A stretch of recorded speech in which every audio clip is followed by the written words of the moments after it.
Last ఎన్నికల్లో మీరు అభ్యర్థులను ఎందుకు నిలబట్టలే? మీకు అభ్యర్థులు దొరకలేదా? ఒకటి చెప్పాలి. దాంతోపాటు కాళేశ్వరం కేసులో మీ అయ్యనో ఇంకోరినో రేవంత్ రెడ్డి గారు ఎందుకు అరెస్ట్ చేస్తలేరు? ఎంక్వైరీ పూర్తయినప్పుడు కూడా. డ్రగ్స్ కేసులో నిన్ను కానీ ఇక నీతో పాటు గ్యాంగ్ ఉంది కదా, మాఫియా గ్యాంగ్, వాళ్ళందరి మీద ఆరోపణలు వచ్చినాయని ఇదే రాష్ట్ర ముఖ్యమంత్రి గారు చెప్పినప్పుడు కూడా మీ మీద చట్టపరమైన చర్యలు ఎందుకు తీసుకుంటలేరు చెప్పాలి. ఫోన్ ట్యాపింగ్ కేసులో నిందితులు మొత్తము నీ పేరు మీ అయ్యే పేరు చెప్పినా కూడా మిమ్మల్ని ఎందుకు అరెస్ట్ చేస్తున్నారో ఫస్ట్ సంబంధించి రేవంత్ రెడ్డి గారు ఎందుకు అరెస్ట్ చేస్తారో చెప్పాలి. మీ బామ్మర్ది ఫామ్ హౌస్లో డ్రగ్స్ దొరికినాయి అన్నారు. నువ్వు కూడా అప్పటిదాకా ఉండిపోయినావు, బాగా డ్రగ్స్ తీసుకున్నావు నువ్వు కూడా అని చెప్పి రేవంత్ రెడ్డి గారే మాట్లాడారు. మరి నీ మీద ఎందుకు చర్యలు తీసుకోలేదో చెప్పాలి.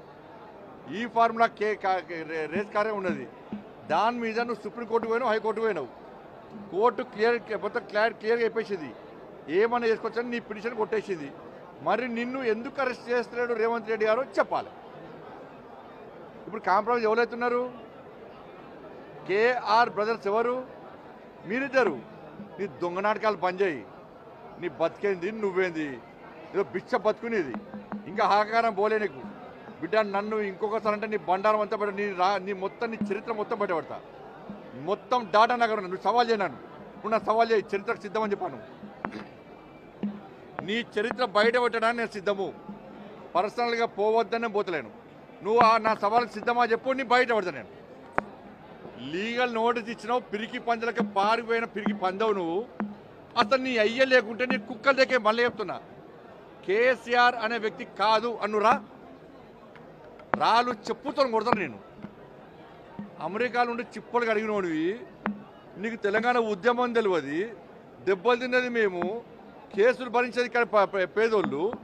నువ్వు ఛాయలు పోసి, దోశలు వేసి, కూరగాయలు అమ్మి, ఫోటోలు దిగి, జేఎస్ఎల్ ధర్నా వేస్తే మధ్యలో పింక్ కలర్ జెండా పెట్టి జై జై అని నువ్వు రాజకీయ పాపం గడుపుకునే మూర్ఖునివి. ఒక ఫాల్తు రాజకీయ నాకునివి నువ్వు. నువ్వా నా గురించి మాట్లాడేది? నేను మా నాయన పేరు చెప్పి రాజకీయాలు రాలే, మా తాత పేరు చెప్పి రాజకీయాలు రాలే.